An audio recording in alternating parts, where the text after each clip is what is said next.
What's good with y'all, boys? And welcome back to another episode of Rand Kyle Everything Sports Podcast. As y'all can tell, the crew is back together, baby. Here to give y'all our college football locks of the week. I'm currently sitting at 13-72. My boy Ray is sitting at 60-10. So Ray, welcome back, my boy. Welcome back to me as well. What is your first college football lock of the week? Arguably the most exciting week of the year coming up. Big implications. Biggest week of the year for sure. So got a lot of really good matchups, a lot of really good bets. So first of all, I'm going to lock in with Deacon Hill, the Iowa quarterback, under half a passing touchdown at minus 200. Now, don't get me wrong, you're not making a whole lot of money at minus 200 odds, but this has got to be a lock. I mean, biggest game of the season for them. Is he going to show up? Probably not. This Iowa offense isn't even predicted to score a touchdown. Their team total is only 0.5 each half. That's crazy. He's only thrown 5 touchdowns all season. 5 touchdowns in 13 games. Not very good odds. So I don't think he's going to throw one this week either. It's the biggest game of the season.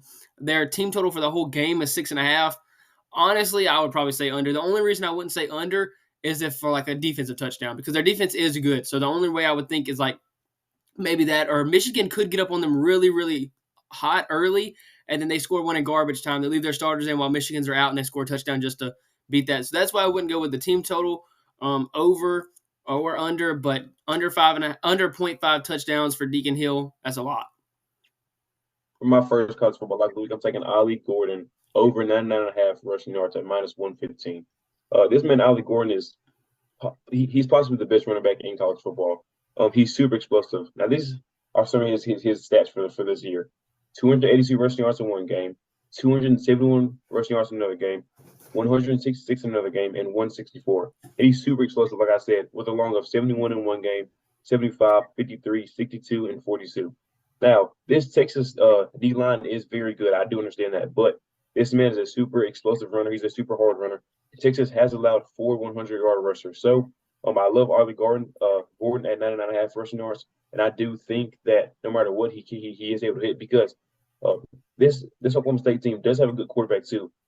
Bowman, their quarterback, he averages 300 yards passing the game. So it's not like they're just super reliant on him. So they have a good, very balanced offense. So I do like Ollie Gordon at 99.5 rushing yards. Next up for me is Rome Odunze over 98.5 receiving yards at minus 115. My boy Rome. He's hit this in 8 out of 12 games this season. Last time they played Oregon, he had 128. He got that easily. And then now you're looking, they have the biggest game of the season this year. They have to win it. To me, they have to win it if they're going to make the college football playoffs. They're 10-point underdogs after beating a team earlier in the season. That's kind of crazy. I think he's got something to prove this game. I think towards the end of the game, they're going to be trailing. They're going to have to rely on him. Whenever your biggest game of the season, game on the line, who do you go to? Your best player on the field. I expect him to get a lot of action. I expect him to even beat that 128 from Oregon last time. Yeah, same bet over there. I had at Rome Odunze as well. That's a lot. Plus, thing is also too, weather won't be an issue because they are playing in a dome. So I love his yards, and I do think that they're going to need his best performance of the year, probably beat that Oregon team. But I'm sticking with that Washington team, and I'm taking Dylan Johnson, their running back, over 80.5 rushing yards at minus 115. He had 100 yards last time they played him. He's averaging about 70 yards per game, but he's getting about 19 carries per game over the year. And I do like their offense. I think they have a very balanced offense because he's gone over this 7 out of the last 8 games. And he's averaging 101 yards per games for those games. So if he gets about 4 yards per carry, he'll be fine. And I do think that I think he'll smash the line. I can see him getting back over 100 yards again. And like I said, I think they're going to need their top guys to play the best they can. And I do like that fact they are a good pass team. That's going to open up a lot of holes for that run game. So I love Dylan Johnson over 80.5 rushing yards. Then finally for me, I have Georgia minus 5.5 versus Alabama. Honestly, I would even go a little higher. I think this Georgia team is just better than Alabama. I think Alabama's a good team, don't get me wrong. But I think Alabama's a great team, but I think Georgia's an elite team.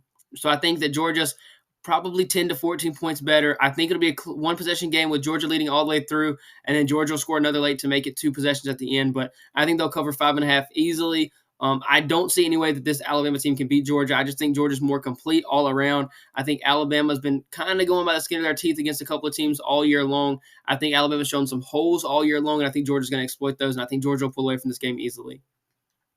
I definitely sure. You're right. I have 2 more bets, but one of those is Alabama plus 5.5.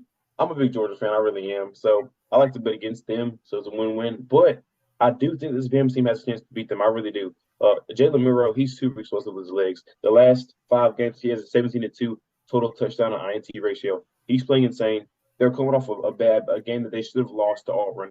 So I think Nick Saban will definitely be on them boys, and get him ready to play. Plus, he knows Kirby Smart too. I mean, really, the only team that Georgia has ever struggled with is Alabama. I mean, you go back 2 years ago, they got pretty much smashed in the SEC championship game.